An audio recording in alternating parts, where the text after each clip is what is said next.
Good morning, everybody. We're here for our weekly Marion County Board of Commissioners meeting. It is Wednesday, September 2nd, 2026. Wow, September already. How the summer has flown by. It's still here. Okay, till the 21st, officially. Look outside, doesn't look like it, though. All right, it is 9 o'clock. We're here in the Senator Hearing Room at 55 Court Street in Salem. And as always, we start with the Pledge of Allegiance, so if you will stand and join us, please.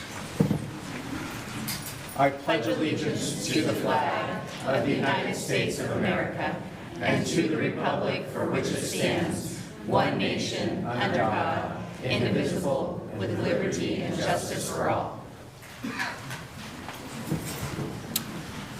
Okay. Commissioner, I would ask for unanimous consent to move public comment to the end of our agenda today. So moved. All right. No opposition to doing that. So if you want to, let's see, first thing we're going to do is a proclamation from our Health and Human Services Department. Consider approval of a proclamation designating the month of September 2026 as Suicide Prevention Awareness Month in Marion County. Good morning. Good morning. Long time no see. I know. Thank you, Commissioners, for allowing us a few minutes to talk about this really important topic. My name is Kelly Martin. I'm with Marion County Health and Human Services, and I coordinate our mental health promotion suicide prevention program. And my name is Laura Sprouse. I am the Zero Suicide Program Coordinator for the Health Department as well. So this morning we are coming again. This is, I don't even know what year that we've come with this proclamation. Yes, to bring more awareness to suicide prevention efforts in our community, and also about what the health department is doing to address suicide. Just as a self-care reminder, as we do have a lot of people in the room this morning, mental health and suicide can be difficult topics to discuss, even if we're talking about it from a very informational perspective.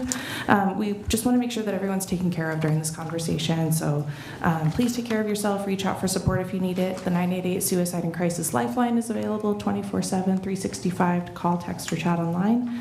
And then our local Marion County Behavioral Health Crisis Center over off Commercial Street is available as well for 24/7 support.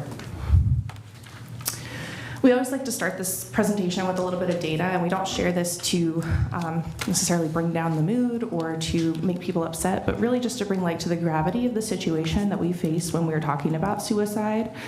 The most recent data that we have is from 2024. The death data we have, suicide-related data, takes about 18 months to finalize.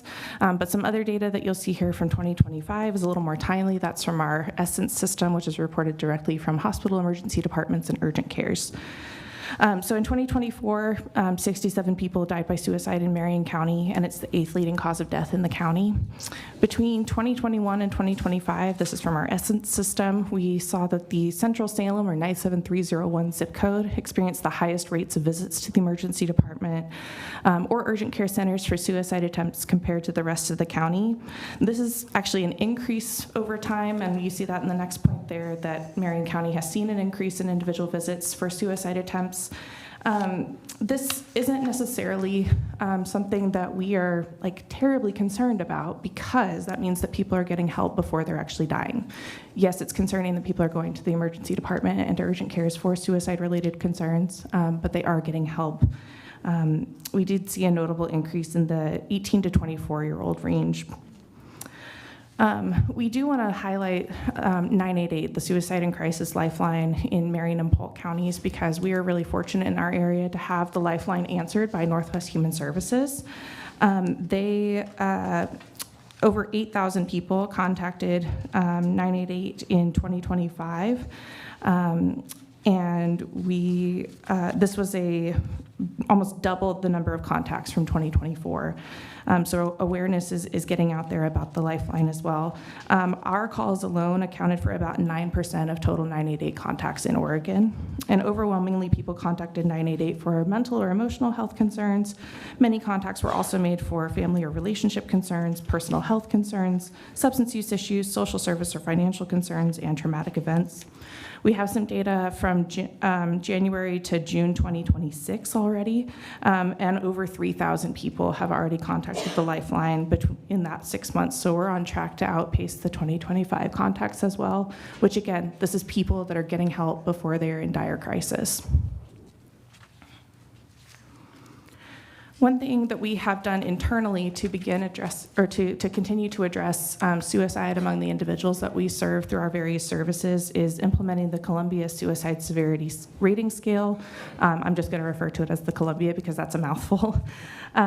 This is a simple 6-question questionnaire that establishes the presence and acuity of suicide risk as well as assesses for planning and means.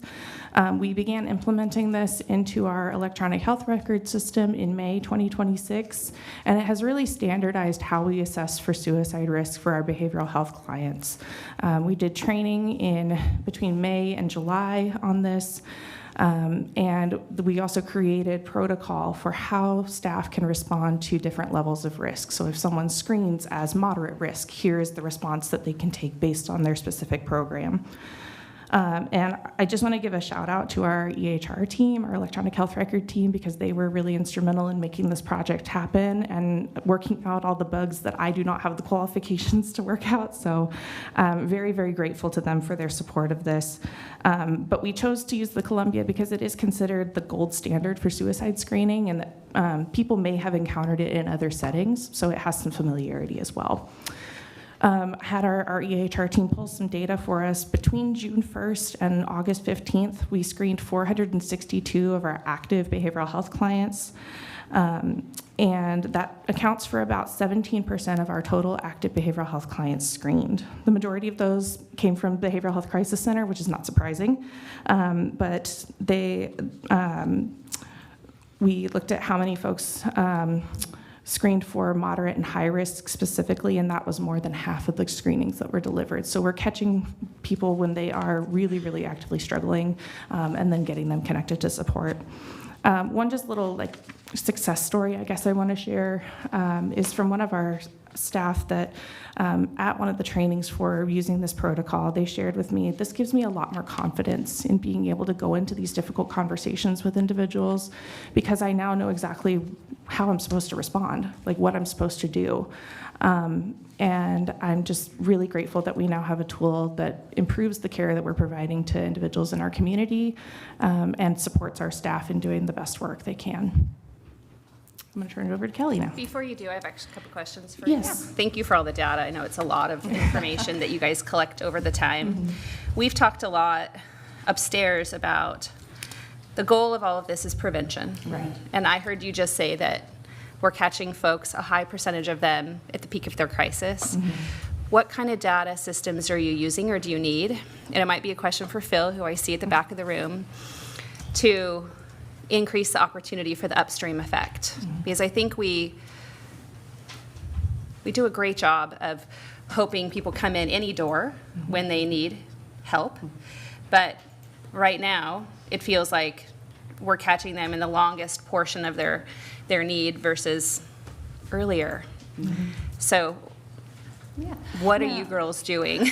And what do you need? Yeah, no, I think that's a great question. And sometimes it is a bit challenging to get data around mental health and suicide. We are focusing a bit heavier on the suicide data right now, but a lot of what we use around that mental health data is from the student health survey that are implemented in the schools. That's been kind of a little bit hit and miss over the past several years because schools could opt out of it, but we're getting much better data in that arena starting this year. And when we are looking at that, there is some showing that our rates of depression and anxiety are getting better. So that's kind of our upstream thing. So we are doing a lot of outreach with schools and tabling events and really trying to help teach coping and resiliency skills to help get to people before they get to that crisis mode. So we kind of have several buckets that we work in. And so this one in particular, we're just kind of, since it's Suicide Awareness Month, we are looking at that data. So we're hoping that some of this is showing that they are getting help, which is one of our goals, but we are doing some work around trying to get to that prevention piece of things before it gets to that crisis mode. So the student health survey is helping, but obviously we would love some more information around connection and belonging. And for young adults, it's really challenging to get data around that. That's actually one of our highest groups that are struggling is that 18 to 24, and it's really hard to catch data around that, especially if they're not in college. So some of those measures are tricky to get. Do you work with providers to ask them, it's not very trauma-informed to ask a person in their crisis, what could we have done sooner, right? But it is a possibility to talk to providers, to ask them through a survey of what are you hearing? Because they're the ones asking those questions through the journey of stabilization and support. Are you working with providers yet? Moderately. So there are some on our prevention coalition. So we do have some providers on that, and we do talk to them. We haven't specifically asked those questions from them. Laura actually just got certified in retrospective fatality analysis. I always say it wrong. Thank you. And so what is looking at after, it's not, ideal, it's after death. Yeah. So I'm going to be partnering with the Oregon Listening Project, which is a statewide project that does interviews with loss survivors at this point, it's only for youth suicides under the age of 24. But they meet with next of kin, family members, romantic partners, friends, classmates, anyone who was directly impacted. And they speak with them and do a formal interview process about what was the person's life like, what were the things that might have brought them to the point of suicide. So we are looking at information that we're collecting after the death, but there's a phrase that we have in suicide prevention that's good postvention is good prevention. Yeah. So when we're able to do a proper response, when we're able to get folks connected to resources, and now we have this tool to be able to ask them questions about what were they noticing in their loved one's life, we can get that information and use that to inform future prevention opportunities. We actually did get a report from a youth who died out of county but lived here for most of their life, and the family offered to share that with us so that we could have some information about what we can do locally. So that's one way that we're going to be gathering information moving forward, and we have some really exciting ideas about that. Okay. Sounds weird to say that we're excited about a postvention project, but I'm excited to gather more data and be able to support people better. One of the things that the Oregon Listening Project has heard from families is that being able to share their story is really impactful in their own healing process. Yeah. And getting to know that their child, their friend, their family member's story is impacting the lives of other people is really, really powerful for them. Awesome. Thank you. Any Sorry other to questions interrupt. about that? That's okay. Oh, no, that's good. All great questions. Well, and kind of talking about prevention, this is a way that we are doing some more prevention. So again, getting help that you need. But Oregon Health Authority launched a campaign just recently called Connect to Hope. So they're really kind of trying to rebrand 988 in Oregon, at least to be 988 Oregon. And the purpose of this is to help move it away from just a crisis line. So really helping people to connect if they're having a bad day, if they're feeling lonely or depressed. So one of their favorite taglines that I like is if it's on your mind, it matters. So again, getting to people before they're even in that crisis mode. So they've been doing this since about last summer, and there's been a really significant increase in calls to 988. And again, most of those have been around that mental health area. So, which is exciting because people are accessing hopefully things before they get to that crisis line. We, on a national level, the National Alliance for Mental Health Illness did a perspective study on what people think about 988, or if they even know about 988. And nationally, about 75 Americans have at least heard about it. Did I say, what did I say? Oh, 75, sorry. No, more than 75 What did you people. say, Laura? 75% of Americans Have heard about it. Have heard about it. They may Okay. not know a whole lot about it, but about a third of them are familiar with the services. And while a third of people may not sound like a lot, that's up from, it was in the low 20s not too long ago. So we are seeing people become more familiar with 988 and using it more. A lot of, when they're looking at the study, there are some barriers why people don't call, and so this is what we do use to help kind of educate her at. So perceived costs, so we are making sure that people understand that this is a free service, that you can access it 24/7. They don't even ask for insurance information.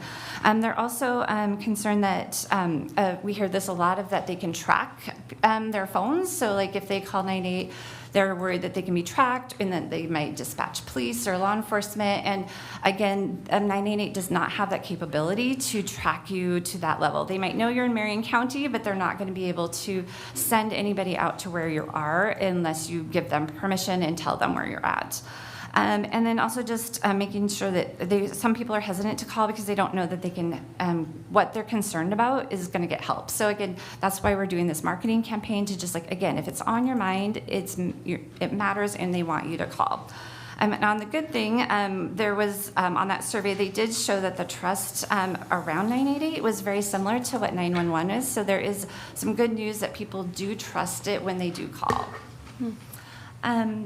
We just want to share a few things that we're doing, again, around outreach and prevention with partnership with the Mid-Valley Suicide Prevention Program. We've been working on a program we've been calling Small Steps. And the reason for that is just reminding us that there's small steps that we can do every single day to make an impact that each one of us can do. It could be saying hi to somebody. It can be texting somebody that you haven't talked to in a while to check in that you're worried about. And so just remind us we can do something every day to make a difference. We have been focusing on employers recently this past year, and the reason is because we're seeing a higher rate of mortality in Marion County around adults 24 to 65. And let's be honest, we spend most of our time at work, and so that's a really opportune place to be able to reach people and share that information with them. So in partnership again with volunteers from the coalition, we were able to distribute window clings that were actually designed by the coalition. They helped us create that to over 150 businesses in April and May, and the outcome was remarkable, honestly. I was floored. Every single business accepted the materials. We heard wonderful stories from the businesses sharing personal experiences that they've had with rather suicide or mental health, or thanking us for having these resources that they didn't know about and how that they could see how this could be helpful for their customers. So we're really excited to continue this. We're going to be continuing this throughout the next year. And so if there are any businesses that are listening or organizations, our contact information is at the end of the slide, and you can request some information for your businesses. And then back by popular demand, this is our 5th year of our 988 coffee sleeves. We are really excited to say we have over 30 coffee shops that are partnering with sending out this message, and about between Marion and Polk County, about 30,000 coffee sleeves will be going out. It's nice after so many years of doing this, the coffee shops are excited to see us. They are like, hey, you're back again. We're so excited to get this going. And so it's a great partnership to be able to help get that word out to more folks.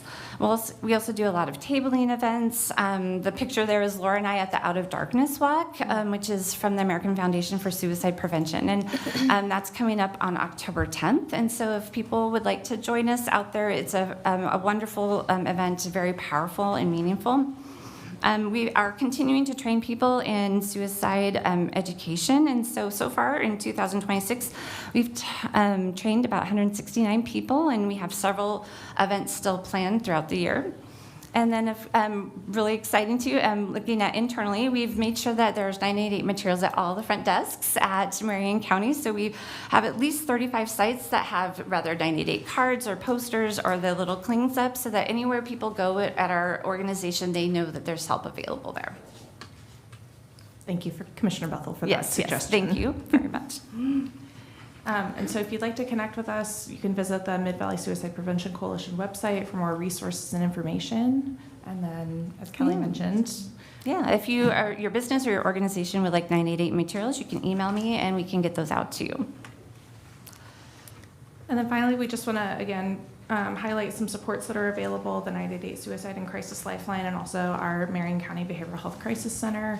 As well as the Oregon Youth Line, which is specific for youth. They can call or text, and during certain hours of the week, they are actually, the calls and texts are answered by peers, so it's youth who have been trained to answer these calls with adult supervision.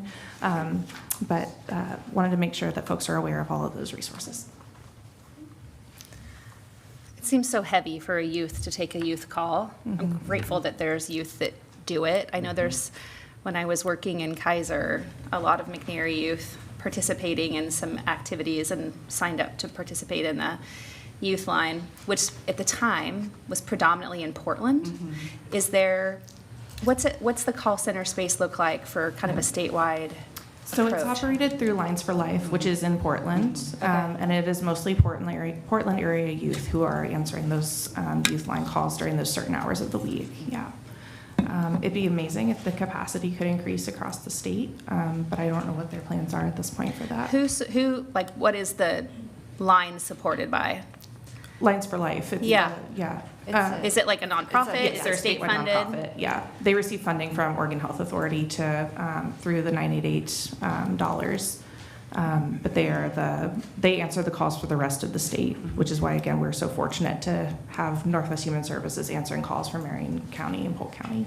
Yeah, I think, statewide is important. I think there's a unique perspective from every You've seen one county, rural, you've seen one county. frontier, urban setting. You know, when you call somebody from Lakeview, Oregon to Portland, Oregon, it might not be the same, right? So happy to try to advocate to figure that out.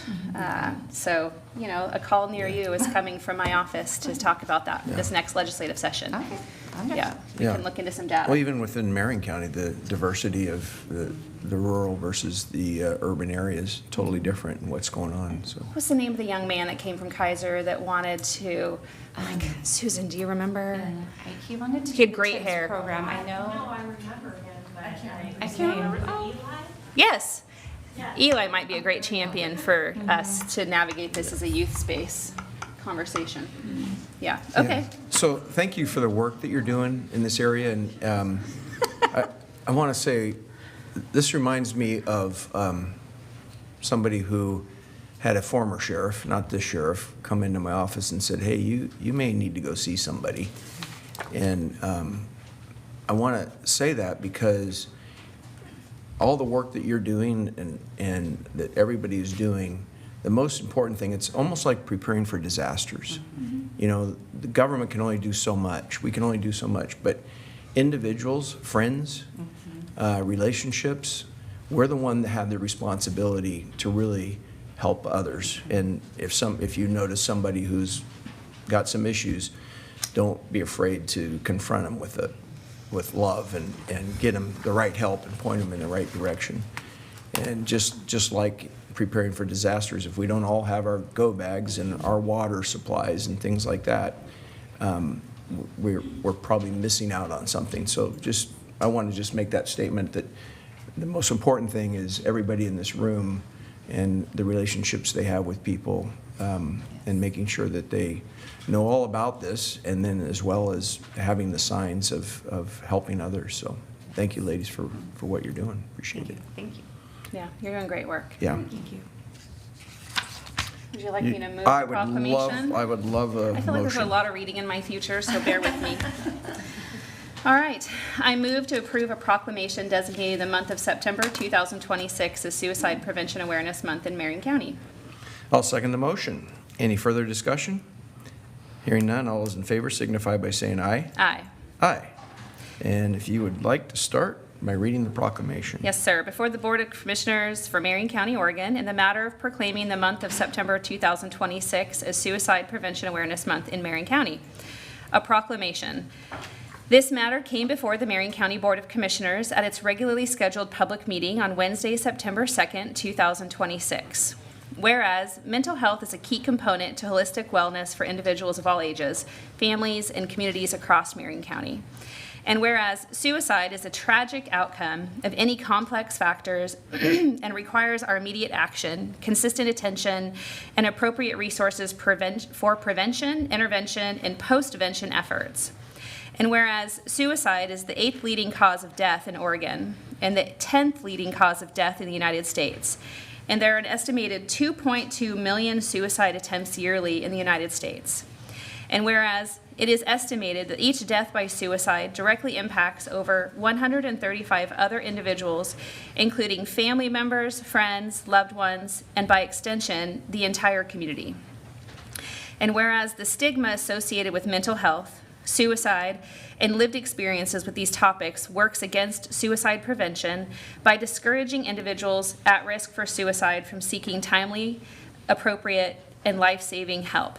And Whereas Marion County Health and Human Services continues to implement the Zero Suicide Initiative to drive systematic change, remove stigma, and support healthy communities with the bold vision of zero suicides within our community. And whereas Marion County Health and Human Services mental health promotion and suicide prevention program aims to support mental health and the well-being of our community through thoughtful outreach and collaborative, impactful, and sustainable partnerships. And whereas people experiencing mental health concerns and/or thoughts of suicide need an understanding, empathetic, and encouraging place of belonging as they seek support. And whereas Marion County Health and Human Services is committed to building such spaces of belonging, connection, and safety to support those experiencing thoughts of suicide.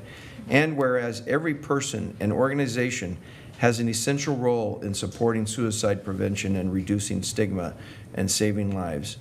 And whereas Marion County Health and Human Services will continue to foster relationships with community partners to spread recovery, wellness, prevention efforts throughout our communities. And whereas Marion County Health and Human Services encourages our communities to connect to hope when in need of mental health support. Now, therefore, it is hereby proclaimed that the month of September 2026 is Suicide Prevention Awareness Month in Marion County. Well, I just want to say that it's a heavy topic, and I know that the goal here today is to bring awareness throughout this month as to where people can connect. I just want to say thanks for what you do.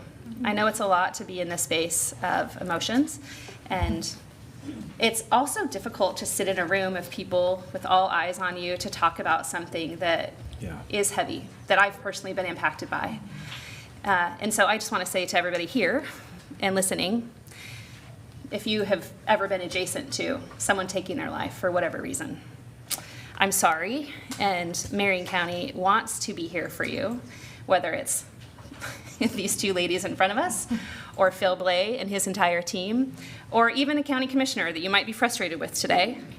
We're still just people navigating difficult spaces of life, and we want you to know that we care about you.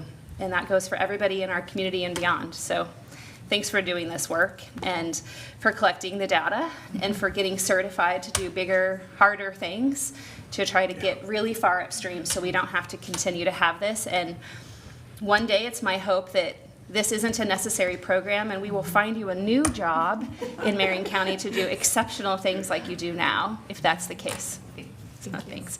And now we're going to take a photo. And I just would like to say that if anybody, minus the topic you're here to talk about, would like to join us in this to recognize what we're trying to do, you're welcome to join us in the photo.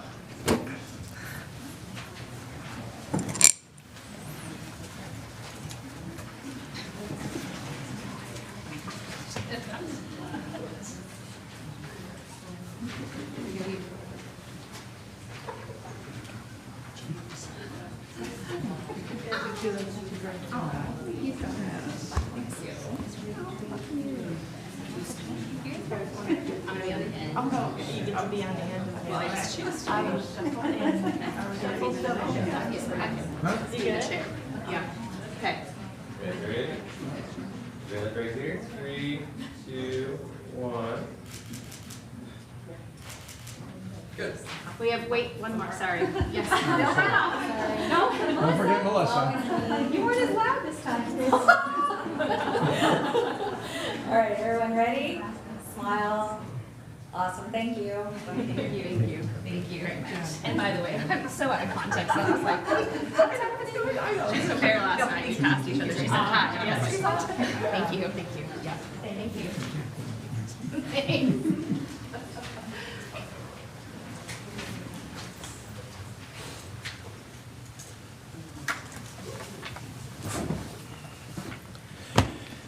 Okay, that's always a challenging one to get through.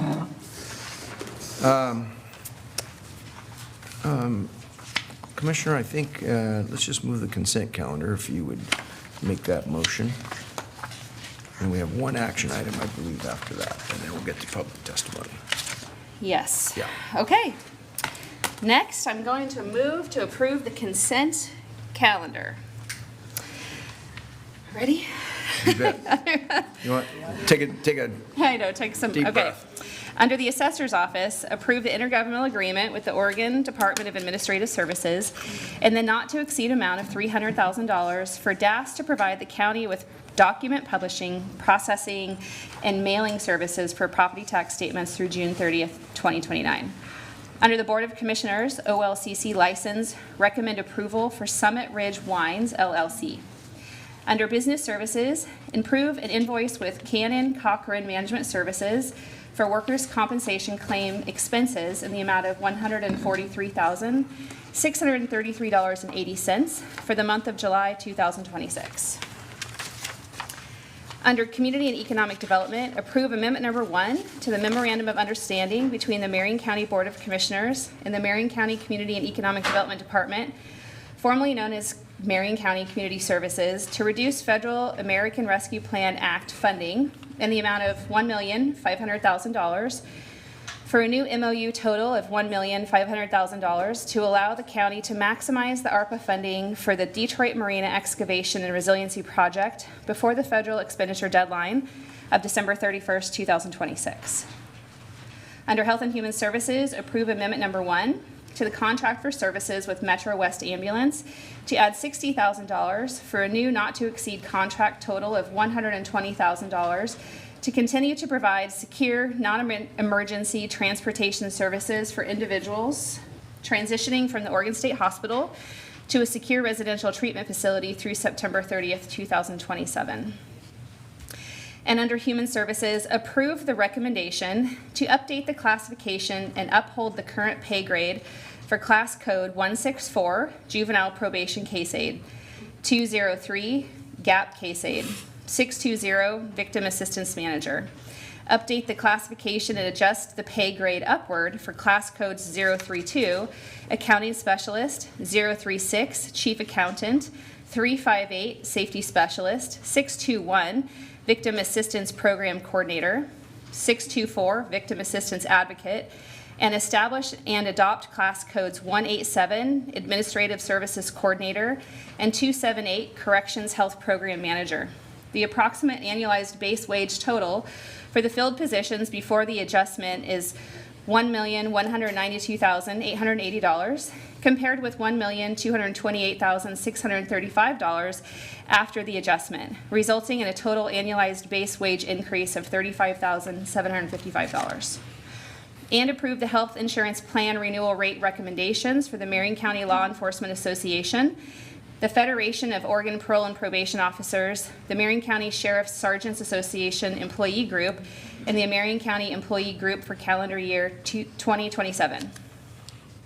Under Sheriff's Office, approve Amendment Number 2 to the contract for services with Greystone Tactical to update the entity from Greystone Partners, DBA Greystone Tactical, to First Responders, Outfitters Inc., DBA Greystone Tactical, and update the contract language to reflect the entity updates retroactive to July 1, 2026 through July 31st, 2027. I'll second that motion. Yeah, Mr. Counsel. The last thing is through December 31st, 2027, Sorry, what did I say? July. Oh, well, July 1st, 2026 through December 31st, 2027. Thank you. Thanks for the clarity. I'll second that amended motion. All right. It was posted at 31st, so you read it. I didn't hear you even read it wrong. It's okay. That's why we have him sitting there, yeah. All right, a second motion and a second. Any further discussion? Hearing none, all those in favor signify by saying aye. Aye. Aye. Okay. First action, only action item. Karen, I think you're up.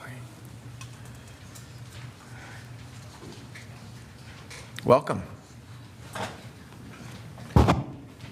This item is a board appointment for Intellectual and Developmental Disabilities Advisory Committee. Yes, good morning. For the record, my name is Karen Perkins, and I'm the Division Director for the Marion County Intellectual and Developmental Disability Services Division. And I'm here to request consideration of one candidate for appointment to our Intellectual and Developmental Disability Advisory Committee. As you may know, the IDDAC is a group of volunteers who serve as a structured advisory group to our IDD program in Marion County. Their purpose is to support effective development, planning, and operations in the Marion County Community Developmental Disability Program and support oversight of local resources and services that address the needs of individuals with IDD. Laura Holloway has applied and been recommended for appointment by the IDDAC. Laura is here with me today, and I'd like to give her the opportunity to introduce herself and share a little bit about her interest in joining this committee. Good morning. Welcome. Good morning. Thank you, guys. So as you heard, I'm Laura Holloway. I am a parent to a teenager who accesses and utilizes the services through our DD services. And so it's an intense passion for me. I have also been in public education for 13 years in various roles. And so I've seen it from that viewpoint as well. I am now transitioning into an instructional faculty position at Western Oregon University. And so with that excitement, I am in the process of working through my PhD program specifically with autism and related disabilities. And so knowing that I have all of the education, I do look at it from the family viewpoint of families not knowing what to do for their kids and their children. And so I have an intense passion in supporting families with that process because it's hard and there are so many resources that can be utilized. And so I want to have that lens as we go forward. Exposure, exposure, exposure. Yes. Yeah, that's awesome. Thanks for wanting to do this, and Yeah, thanks for being a thank you. teacher. Yeah. Thank you. That's a big deal. In Silver Falls still? Not anymore, no. Because you're headed to Western. I'm at Western, and then I also work for Willamette ESD now as well. Okay, Yep. good for you. Thank you. Thank you. Well, your earthly experience and your education are going to be, I mean, you might be sitting in Karen's chair. Right? She's like, I mean, "Welcome to the this team." This is an advisory committee, and you're going to have credentials that are Yep. really wonderful to Thank you. participate. So Yeah, we are we're really glad. excited to have her join our committee. Yeah, She's got glad to some have great you. Perspective. Thank you. Yeah. I look forward to hearing your thoughts. The best part about the advisory committees that we have in the county is, one, we bring professionals and folks with lived experience into the room, and the hope is that you say, all this is cool, but no one knows about it, and then tell us how to share it, right? So tell us how we can share it better. It is hard. There's, when I became a commissioner 6 years ago, I was frustrated with the concept that you had to go through a single door to do the thing, versus now it's like, go to any door and we will route you as a team, county-wide, to the system that's available to you, whether it's internal or external, and it takes time for that evolution to occur, kind of that mindset, and also just the access of services, especially. So I used to work in the field that you're navigating, and very also passionate, openly and viciously about advocating for people who have less of a voice. And the state is complicated. The federal government is more complicated, and trying to navigate upward through that when you're dealing with the high emotions and sometimes nonverbal environment is rough. So thanks for showing up and doing it, knowing that it's not going to get any really easier, I don't think. But you have a great partner in Karen and her team, who are exceptional human beings that show up every day, in my opinion, to do the best they can for you, your child, and our neighbors. So thanks for wanting to do it for free. Thank you. Yeah. What did you say, your son? I have a daughter. Daughter? Yeah. She just said What's- child. 13. Huh? How old is she? 13. 13. What's her Oh, name? boy. Brooklyn. Brooklyn. Yeah. All right. So not only is she 13, Oh, yeah. just to be clear. Yep. Yeah. I just came through that phase of life with my children, and I'm thrilled I'm out of it. Love them, and not so much the teenage years. Yeah. I remember those days. I bet you All do. right, yeah. Laura, well, thank you for doing this. So, Commissioner, I will take a motion. I move to approve an order appointing Laura Holloway to the Marion County Intellectual and Developmental Disabilities Advisory Committee with the term ending June 30th, 2030. I'll second the motion. Thanks for coming down today. Thank you. Thank you Yeah. for having me. All those in favor signify by saying aye. Aye. Aye. All right, thank you. Thanks for your patience this morning. All right. I am going to recess the Board of Commissioners meeting, and I will convene as a Brooks Community Service District governing body meeting. We have one action item that is on the consent, one consent item. So, Commissioner, if you would move that consent calendar under the Brooks Community Service District governing body. I approve the intergovernmental agreement between the Brooks Community Services District and Chemeketa Community College in the estimated amount of $450,000 to establish the terms and conditions under which Chemeketa will supply the Brooks Community Service District and the Brooks Community Service District will purchase raw well water for distribution to Brooks Community Service District customers in the unincorporated community of Brooks, Oregon, with an ending term date of 10 years from the effective date. I'll second that motion. Any further discussion? I will just say this is a ARPA project that we've been working on a water project up in Brooks, and this is going to be the water supply for people up there. It's really a good project that we've been working on for quite a while. So, And just thank you to Chemeketa. thank you to Chemeketa, and our Public Works Department is working really hard to get this done. Yeah. By December 31st. Okay. Any further discussion? Hearing none. All those in favor signify by saying aye. Aye. Aye. All right, that's done. I will adjourn the Brooks Community Service District governing body meeting, and I will reconvene as Marion County Board of Commissioners. And so that we will go to public comment. We will have our first person that's on here. By the way, we'll have 2 minutes up on the clock, and we'll have 2 minutes for each person. Christina Ballo? Yes. Christina, welcome. And thank you for your patience, everybody. No problem. Thank you for having me. Can you hear me okay? Yes, ma'am. Okay, perfect. All right. Good morning, Commissioners. My name is Christina Ballo, President of MCEA. We came to the bargaining table prepared to bargain in good faith and reach an agreement that Marion County workers could live with. For months, we have asked the county to invest in the workforce and take responsibility for the rising cost of health insurance, just as it does for the law enforcement bargaining units. But the county has made its choice. They have chosen to implement their last, best, and final offer effective September 13th. We have heard from hundreds of Marion County workers, and they have been clear. They cannot accept a contract that continues to leave them further behind, where cost of living increases are immediately consumed by rising health insurance costs. We also need to remember where we were last time. The previous contract included 4% and 3% of cost of living increases, and even with those increases on the ratification ballot, we struggled to get the agreement ratified. We did our part at the bargaining table. We showed up, we bargained in good faith, we fought for an agreement that workers could afford and live with. The county has made its choice. Today, MCE is making its own choice. We are putting that choice in the hands of the workers, and as of today, the bargaining team has authorized a strike vote. Thank you.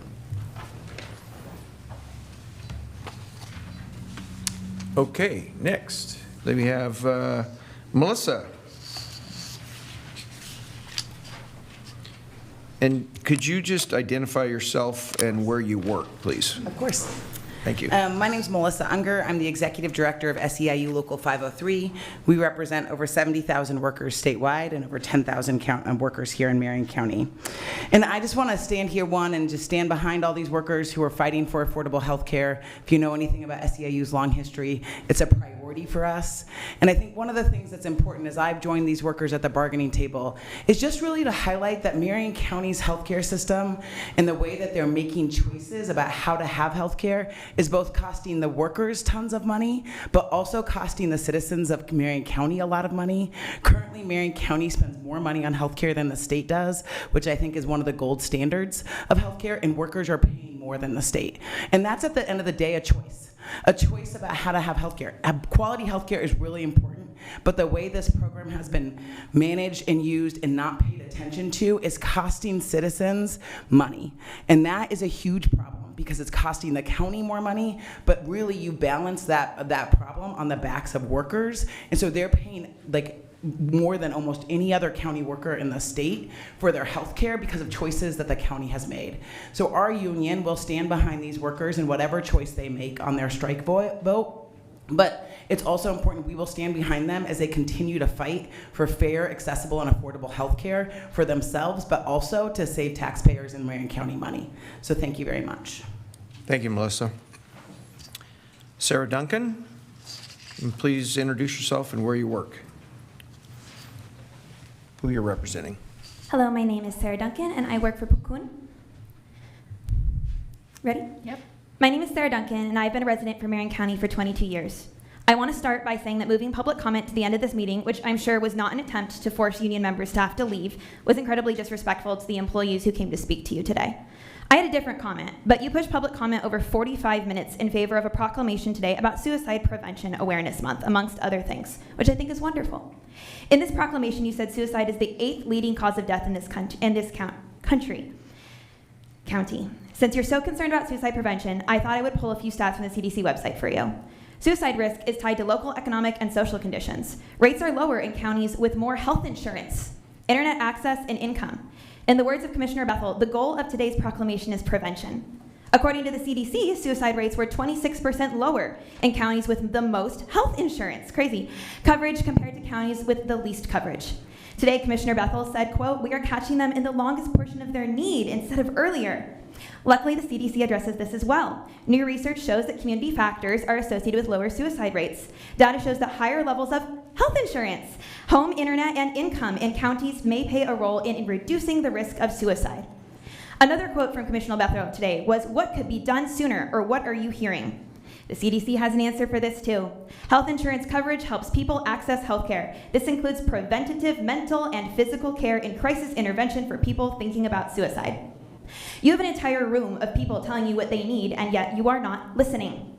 I'll tell you from personal experience, it's much easier to have good mental health when your bills are paid, your health care is secure, and your children are cared for. Commissioner Cameron said every person and organization plays a role. You have said what you're doing for the community. What are you doing for the staff that serve them? So in celebration of the newly proclaimed Suicide Prevention Awareness Month 2026, Commissioner Bethel said, "Marion County wants to be here for you. We're still just people navigating the difficult spaces of life. We just want you to know we're here for you and we care about you." If that's true, then you'll do as the CDC has indicated is one of the most impactful ways of decreasing suicide in counties and fund the health care of your employees at the same level you fund the Sheriff's Department. Make a proclamation about that. Thank you.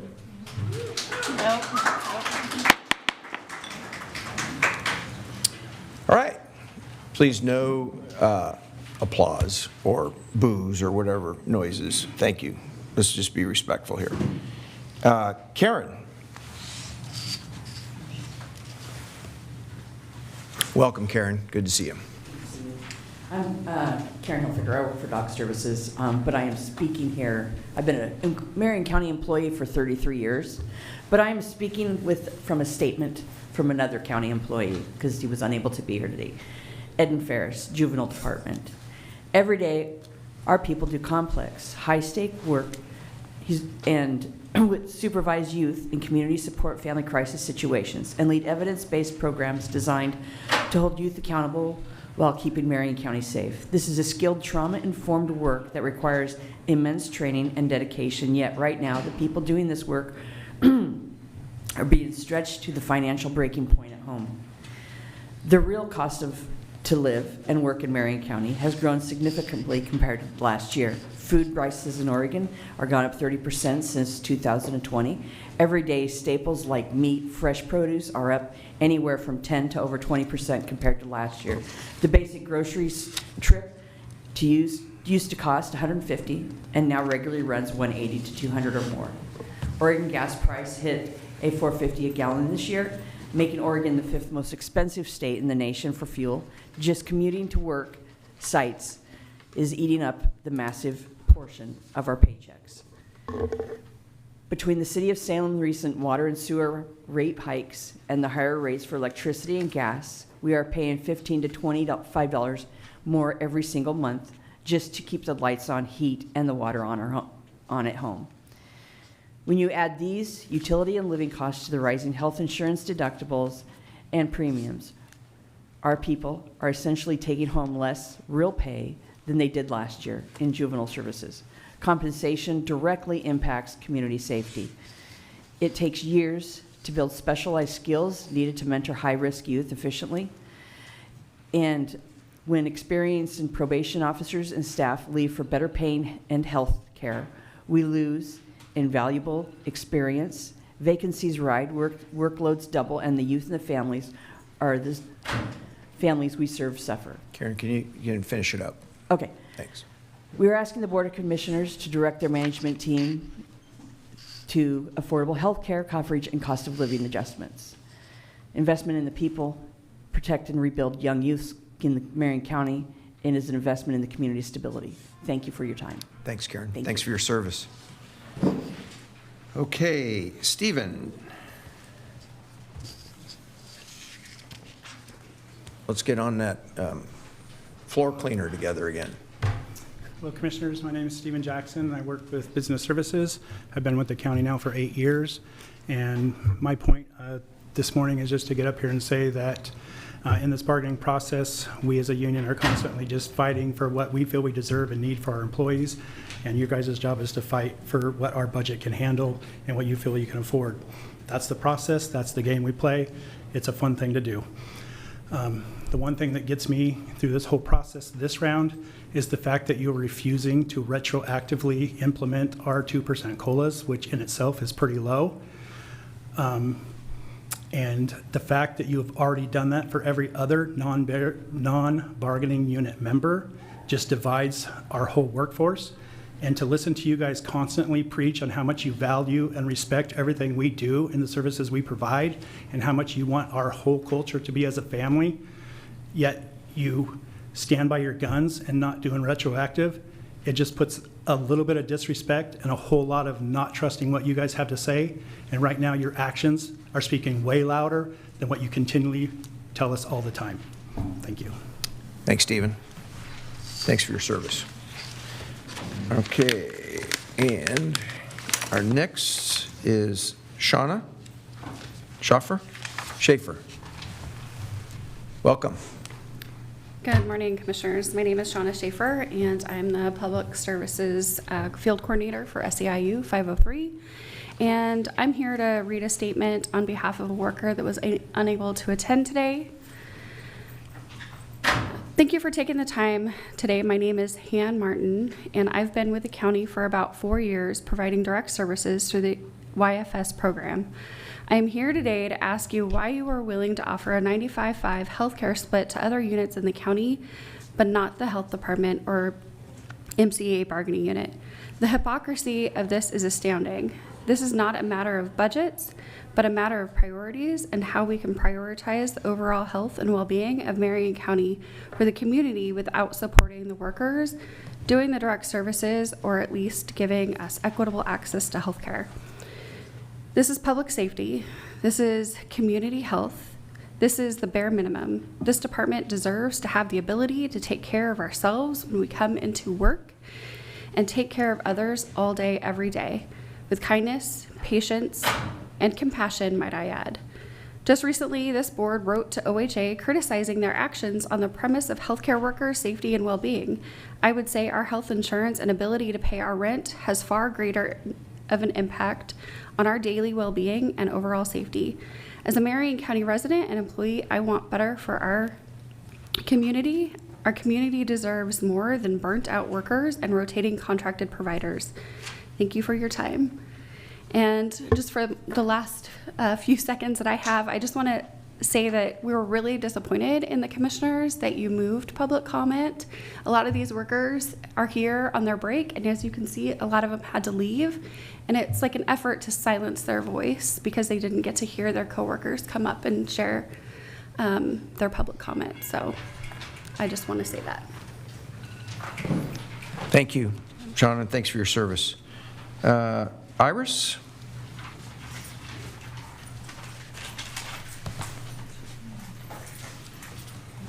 My name is Iris. I'm a drug and alcohol counselor. Iris, can you pull that microphone up really close to you? Thank you. My name is Iris. I'm a drug and alcohol counselor from Woodburn Health and Human Services.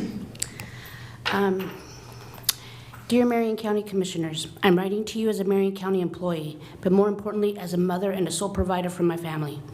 I understand the negotiations between the county and the union are complicated and that there are many financial considerations. However, I'm asking you to please consider what these decisions mean for employees and their families on a personal level. I'm a single mother with 2 daughters living at home and one who is disabled. I am the sole provider for my family. I work, I show up, and I do everything I can to provide for my daughters with the things they need. But right now, I'm struggling to make ends meet. Currently, I pay $230.71 is deducted from every paycheck for my health insurance, and we have been told that the cost is going to increase. At the same time, the county is proposing only a 1% cost of living increase. For someone in my situation, these numbers are not small.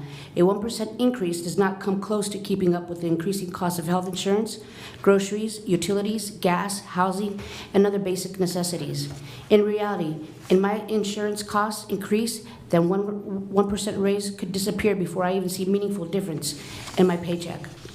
I have reached a point where I have found myself relying on my disabled daughter to help me financially. As a mother, that is incredibly difficult for me to admit. My children should not have to feel responsible for helping their mother make ends meet.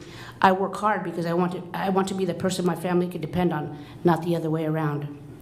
I'm not asking for luxury. I'm asking for the ability to continue providing my family with basic necessities without constantly worrying about what bill I can afford to pay. County employees provide essential services to the community every day. We work with the public, serve vulnerable community members, respond to crisis, and carry responsibilities that affect the lives of Marion County residents. We come to work every day and give our best, and we are asking that the county recognize that employees are also members of the community who are struggling with the same rising costs as everyone else is facing. I respectfully ask the commissioners to consider maintaining a 95.5 health insurance contribution and negotiating a meaningful cost of living increase rather than limiting employees to a 1%. Please remember that behind every percentage and every dollar discussed during negotiations is a real person, a family, and a household trying to survive.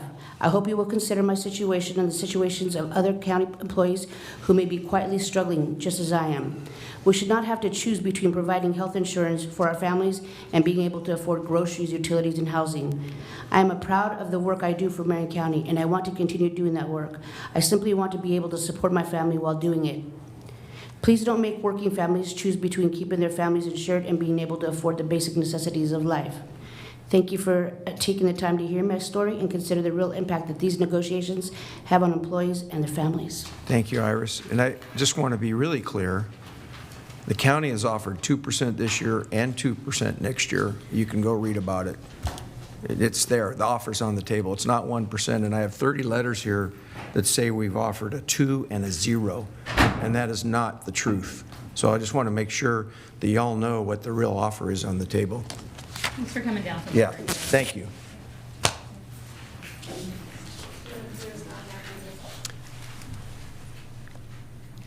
Amanda.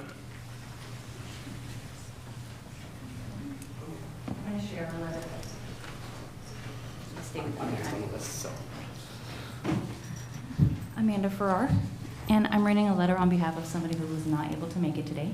And we're going to split it so that way we can stay within the time frame. So if you're going to split it, why don't you introduce yourself now so you don't have to interrupt the letter? Awesome. I'm Jacob Wyant. I am a field organizer with SEIU 503. Tell me your name again. Jacob Wyant. Jacob, nice to meet you. We've met several times. Well, it's only polite to say it here. No need to be rude. So this letter is on behalf of Amber Kirby. I am a 13-year Public Works employee. I want to talk about something that I believe affects many of us in Public Works, not just as an employee, but as people trying to support our families and make ends meet. We cannot expect less than what we are asking for when the cost of simply living continues to go up. The price of groceries, electricity, fuel, housing, and just about everything else has increased. Meanwhile, many of us are struggling to keep up. Let me break this down using my own budget because sometimes the numbers tell the story better than anything else can. My mortgage is $2,200 a month. My PGE bill averages $600 a month. These two bills total alone $2,800 every month, and this does not include my groceries, gas, car expenses, insurance, medical costs, or anything else my family needs. This simply is the basic cost of keeping a roof over our heads and the electricity on. Now let's look at what I actually have to work with, not what my paycheck says I make on paper, but what I actually bring home after taxes, insurance, and everything else comes out. I bring home approximately $14.40 per check, or around $28.80 a month. So if I take my $28.80 monthly take-home pay and subtract just my mortgage and electricity, that leaves me with approximately $80. And that's before I've bought a single gallon of gas, bought groceries, paid for my vehicle, insurance, a phone, medical expenses, or anything else my family needs. So I have to ask, how am I supposed to feed my family? How am I supposed to get back and forth to work? How am I supposed to handle an unexpected expense? How am I supposed to live?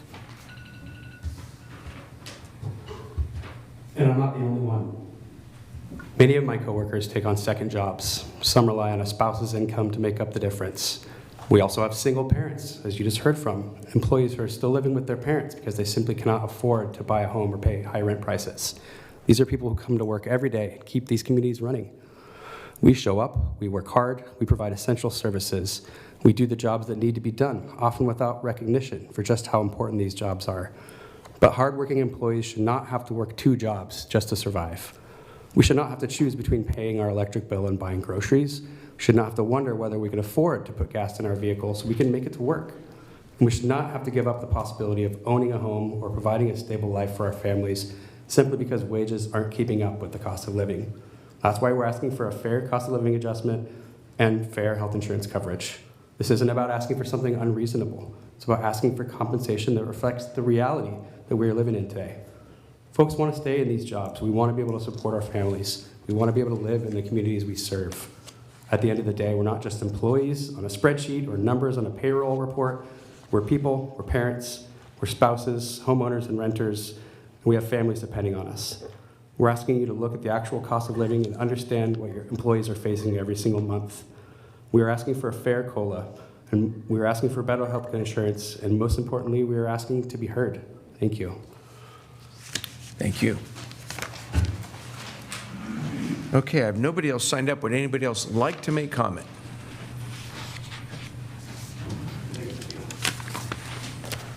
Okay, Commissioner, do you want I do. to say anything? Yeah, I have a statement I'd like to read because we received quite a few emails, and I think 2 things. One, I'm sorry that you feel disrespected that we moved public comment to the end. Yeah, apologize. Well, I just feel it's unfortunate that you feel that way for 2 reasons. One, the employees that were on this agenda today also have a place to be. And we felt it was a short enough agenda to be able to get through it so we could have time, ample time to hear all of you if the list was to grow from what we had on here. Accept it or not, that is the reality. The statement from the Board of Commissioners regarding this bargaining process is as follows.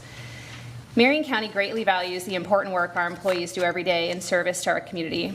We're committed to providing competitive wages and benefits through a fair bargaining process, one that supports our workforce while also maintaining fiscal responsibility and long-term sustainability for taxpayers. We recognize that rising health costs are a significant impact on employees and their families. In response, the county is proposing a substantial increase to its health care contribution beginning in January of 2027. The county currently offers 8 health care plans, with employee premiums ranging from approximately $175 to $462 per month under the 2026 rates. The county currently contributes up to $1,846 per employee each month towards health care costs.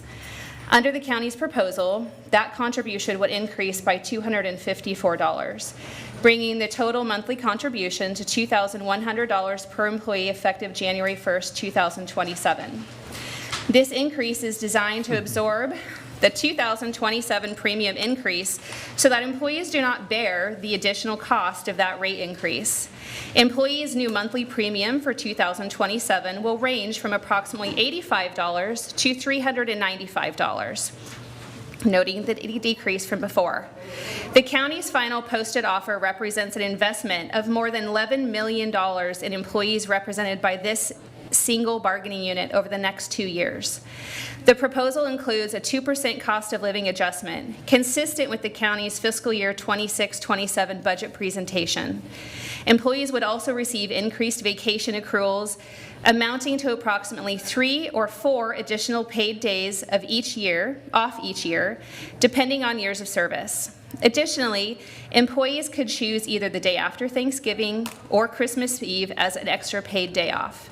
We understand that even with these investments, the unpredictable nature of future health care premiums remains a concern for employees.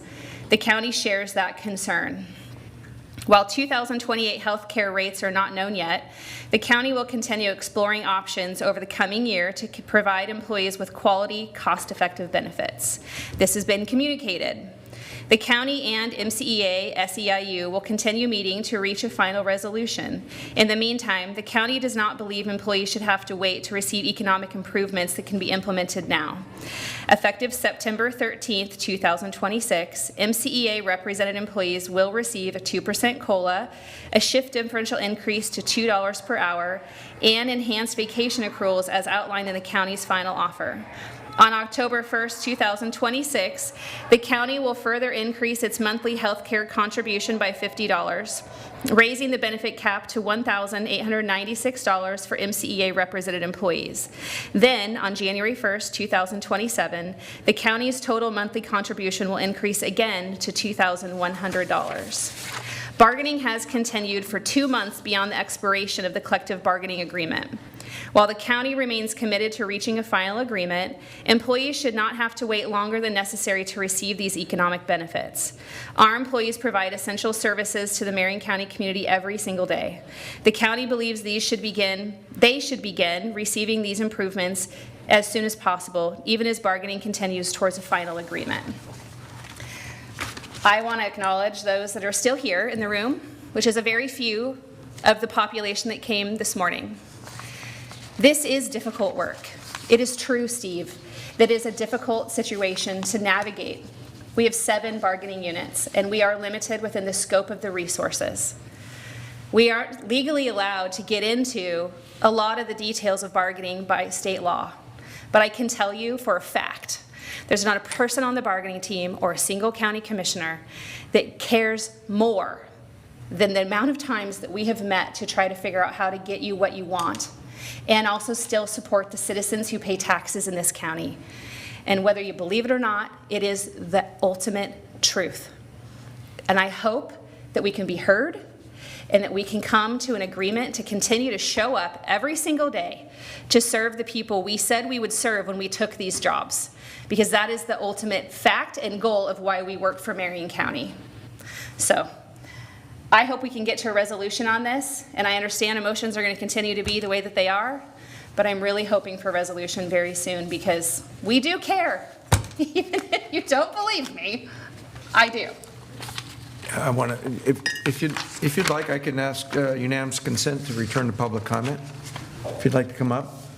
I saw Somebody someone. had their hand. I didn't know I needed to sign in. Go ahead. No, please. just Yeah, come on we up. support that. Yeah. Yeah, and I'm actually glad, maybe. Actually, just introduce your name. Oh, my name is Rebecca Mellon. I work at Horizon House. Hi. I just wanted to say, this is an impromptu. I just got off work a little bit ago. And so I wanted to express my gratitude to all of you. I don't know that you hear that enough, but I am very grateful for your leadership, for the work that all of you do. I wish Colm were here as well so that he could also hear this, but I love being an employee with Marion County, and I go to work every day. I love my supervisor. And I also, I really value your values, what each of you represent, and I am your constituents. I will continue to be, and I'm just incredibly grateful to be here. And I understand that bargaining is really difficult, but you have a lot of support as well, and so I want my voice to be heard. And so thank you very much. Well, before you run off, yeah, I've not had an opportunity to meet you, but I actually know who you are. Oh. Okay, I hope that's good. Well, for the record, yeah, there's not very many people that work at Horizon House and or take the shift that you take to navigate one of the most important and difficult populations in America. Yes, yeah. And I just want to say thank you. Yeah, thank you. I was just out there Was it? Were you? Friday for, is it Janice? For her retirement. She retired, yeah. Yeah, she shared about that. Going off camping. Yes. She Yeah. was like, I wish I dressed Yeah. a little bit nicer, but.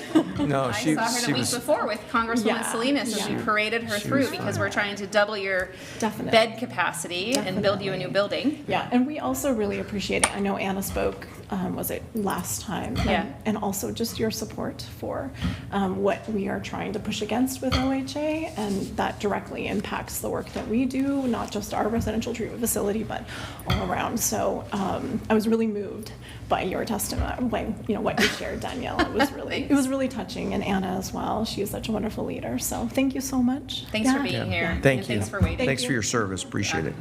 There's a hand up on the left, over here. Absolutely. I think we just have to, and we're gonna have you sign in before you leave the room. Yeah, here, you can just, Brenda will take care of it. yeah, Brenda's got it. Okay, yeah. Hello, my name is Evan Farias. I work as an HVAC technician at a few different companies and do other odd ends and jobs. I really just had one question. I was listening to your statement saying that you're giving the workers a 2% increase. I was just wondering, how much is your guys' pay increased over the last couple of years or year?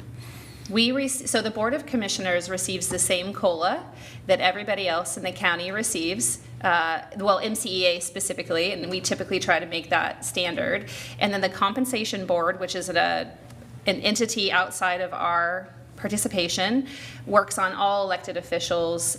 We don't receive step increases, merits, and something else. Market reviews. So we receive a COLA, and then the Comp Board does an exhaustive review on comparators every year. There was a statement that was sent out that I don't have here today that I could provide to you. Somebody could, not me, somebody will provide it to you. But what I can say is that the things that have been said in the world in the last couple of weeks about this body is untrue. And we were provided the statistics of that because it was concerning that there was this statement that we were getting some escalation of costs and salary increases over employees, and that's just not accurate. Okay, so over like, say, the last 5 years, you would say that the percentage that the commissioners... I literally don't know what the percentage is over the last... I'm not going to give you a ballpark because it would be inaccurate and unfair to the facts. And those facts can be provided to you if you want to get them from HR, or Jan can get them to you. Thank you for your time. But what I would ask is that if you're going to take that information, that you compare it to everything else equally and not try to create it as a standalone, which is what the current narrative is, and I think unfair to all elected officials in the county, not just the commission. Thank you. Thank you. Yeah, so, and I'll just give you an example, you can go if you need to, but under item number 7 on our agenda today, we approved recommendations to update classifications and uphold current pay grades for certain classes. So in addition to COLAs, those pay grades actually got upgraded to a different pay scale because there was a review done on a comparison. So those types of things, when you look at over the history, besides step increases, which is 5% a year, I believe, every year you're here, COLAs, pay grade changes, wages have gone up in different places. So similar to what happens in every position, yeah. Thank you. Thank you for being here and Just saying staying more. and listening. Yeah, I really appreciate that. And I just wanted to say that. This is my comment about what just took place, is that we do listen, and the purpose of us moving this to the end is so that we could, have more people talk. do this. And we've done this before. It wasn't I guess somebody meant to comment of cut off voices or any of that. Silence voices. But it was interesting to me that we will listen. We take it in, and we do listen. We do hear it. We do have conversations where we go, hey, the person that was talking about having $80 left over at the end. We all can relate to that at some time in our life, that our budgets don't really work. And we've shared tears and stories, in closed quarters before, but I just find it, maybe we moved it to the end, but to walk out and not hear what the real contract says and we had 30 letters that said they're getting a 1% and a 0%. Where is that information coming from? And I would like to ask the union representatives to really be truthful of what this plan is, and to have them lead the walkout and not listen to what Commissioner Bethel was saying, I think is part of what we are up against. Yeah. There's not truth into what the real offer is.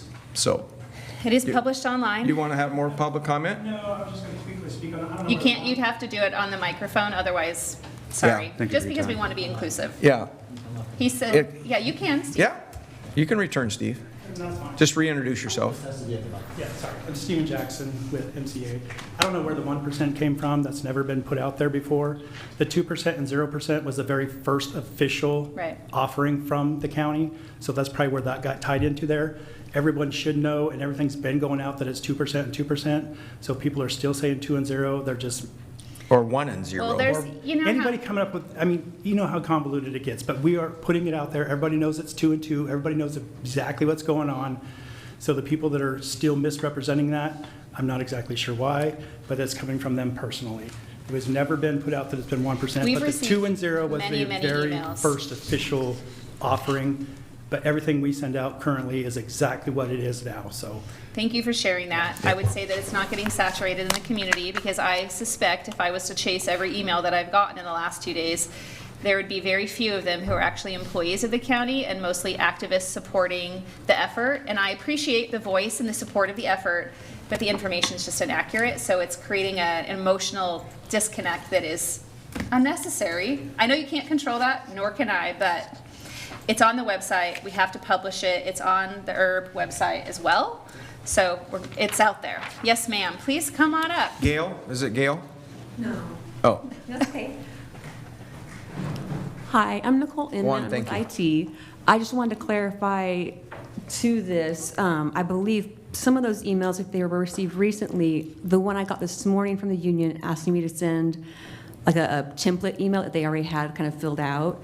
From what I remember this morning, it did say 2 and 0, and I remember thinking that the union hadn't updated their template. It might have been an out-of-date one from the original. So just to clarify, I think that might be Okay. where it come from. I actually do read those union emails, and I actually will edit them before I send them in to you. But I don't know how many other people don't read them in full or pay attention to the details. Yeah. So that might be where some of those came from with the maybe prior information before additional Yeah. bargaining things had happened. So Okay. I just wanted to clarify. Thank you for the clarification. Thanks for being Yeah, here. because they came over the last 24 hours. So Gail, Oh, there welcome. was a Gail. I was like, where did he get that name from? Okay, good morning. Yeah, Gail, Whoops. welcome. Introduce yourself for the record, please. Thank you. I'm Gail Strawn from Marion County. Nice to meet you. Thank you. I woke up this morning and I felt called to come here. Had no idea what was on the agenda.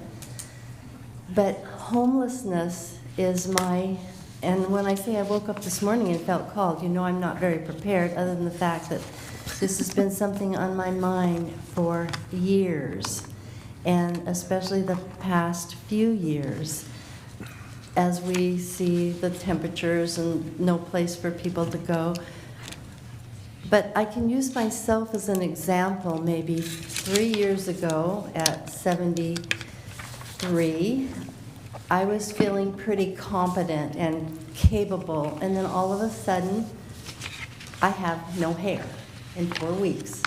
So I know that homelessness is not always something that we can control. Sure. Yeah. And so I have this idea, and I don't know where to start, so here I am. So when I drive past what used to be Value Village, I think... On Lancaster? Yep. Okay.